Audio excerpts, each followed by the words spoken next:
Karena pada hakikatnya dan dasarnya manusia diutus ke bumi ini untuk diuji dan dicoba. Selagi kita masih hidup di dunia ini, maka yakin ujian dan cobaan tidak akan terlepas dari diri kita. Sesungguhnya kita juga harus bersyukur kepada Allah Subhanahu wa Ta'ala karena kita masih diuji dan dicoba. Lalu apa hikmah daripada ujian dan cobaan yang kita rasakan dan yang kita hadapi? Di antaranya ada 5 hikmah. Ada 5 hikmah yang kita akan dapatkan dari ujian dan cobaan tersebut. Bismillahirrahmanirrahim. Assalamualaikum warahmatullahi wabarakatuh.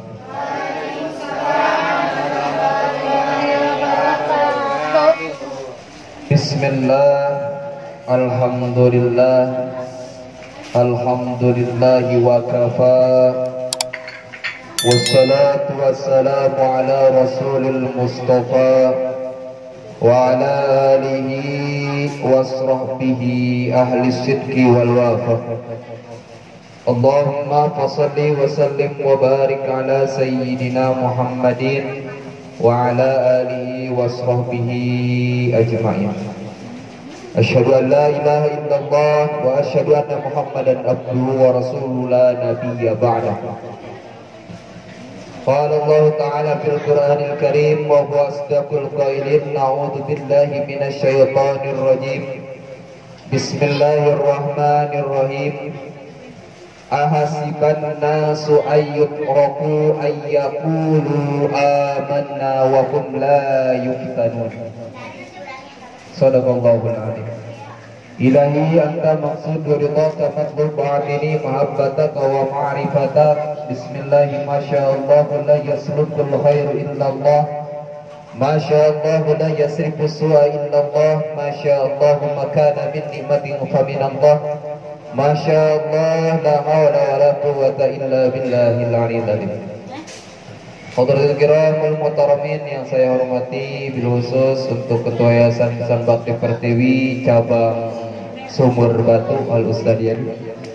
Yang saya hormati juga selaku pengurus, semua staf jajaran pengurusnya serta semua civitas yang berkaitan dengan Yayasan Insan Bakti Pertiwi yang saya hormati, yang tidak saya sebutkan satu persatu, namun insya Allah tidak mengurangi rasa hormat dan rasa takdim saya kepada beliau semua.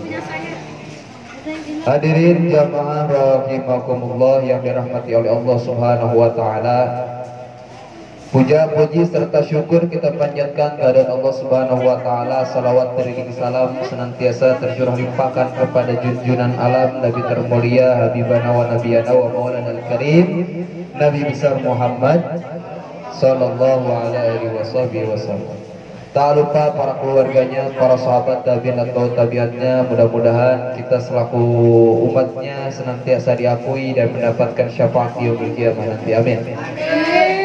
Hadirin jamaah rahimakumullah yang dirahmati oleh Allah Subhanahu wa Ta'ala. Seringkali kita menghadapi hari demi hari, minggu demi minggu, bulan demi bulan, tahun demi tahun, menghadapi kehidupan ini. Tentunya kita tidak akan terlepas daripada ujian dan cobaan daripada Allah Subhanahu wa Ta'ala. Karena pada hakikatnya dan dasarnya manusia diutus ke bumi ini untuk diuji dan dicoba. Ketika ujian dan cobaan tersebut ingin hilang daripada kehidupan kita, maka kita yang harus menghilang daripada dunia ini, yang disebut meninggal namanya. Baru hilang ujian dan cobaan. Selagi kita masih hidup di dunia ini, maka yakin ujian dan cobaan tidak akan terlepas dari diri kita. Sesungguhnya kita juga harus bersyukur kepada Allah Subhanahu wa Ta'ala karena kita masih diuji dan dicoba.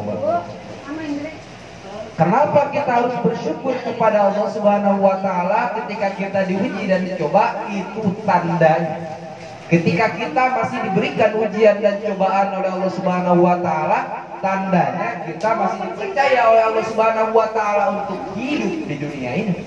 Untuk masih hidup di dunia ini. Maka hadirin jamaah rahimakumullah, ada kegembiraan bagi kita dan ada pesan serta hikmah yang harus kita ambil daripada setiap ujian dan cobaan yang kita laksanakan, yang kita hadapi. Karena pada hakikatnya kita lahir ke dunia saja, baru lahir ke dunia saja sudah diuji dan dicoba. Kita lahir ke dunia diuji dan dicoba ketika kita belum bisa bicara, belum bisa berjalan. Diuji dengan apa? Dengan kita pengen makan, nggak bisa bicara. Ada gak seorang bayi yang baru lahir sehingga dia pengen nyusu misalkan, atau pengen makan atau pengen minum, ngomong gitu, mama aku pengen nyusu misalkan, mama aku lapar, gitu gak? Enggak. Tetapi ya, seorang bayi tersebut meskipun tidak diberikan kemampuan untuk bicara, namun Allah masih berikan rezekinya, masih luluskan dalam ujian. Lapar tapi tetap kenyang gitu. Karena apa? Allah berikan kepekaan kepada ibunya untuk bayi gitu. Beranjak dewasa gitu. Terus sampai meninggalnya kita tidak akan luput daripada ujian dan cobaan. Lalu apa hikmah daripada ujian dan cobaan yang kita rasakan dan yang kita hadapi? Di antaranya ada 5 hikmah. Ada 5 hikmah yang kita akan dapatkan dari ujian dan cobaan tersebut. Hikmah yang pertama adalah ujian dan cobaan dari Allah berikan kepada kita hanya semata untuk meningkatkan keimanan kita kepada Allah, meningkatkan kita, kepercayaan kita, keimanan kita kepada Allah. Karena melalui ujian dan cobaan, keimanan kita kepada Allah bisa beranjak lebih tinggi lagi, lebih membesar lagi. Sehingga Allah Subhanahu wa taala berkata di dalam surat Al-Ankabut ayat berapa ya, lupa lagi, yang berbunyinya ahasiban nasu ayyutraku ayyaqulu amanna wa hum la yuftanun, ayat 2 Al-Ankabut. Yang artinya, apakah manusia mengira bahwa mereka akan dibiarkan hanya dengan mengatakan kami telah beriman dan mereka tidak diuji? Bunyinya tentunya ketika keimanan kita ada di dalam diri kita, pasti keimanan tersebut akan diuji. Supaya apa? Supaya tingkat dan kualitas keimanan kita makin meningkat.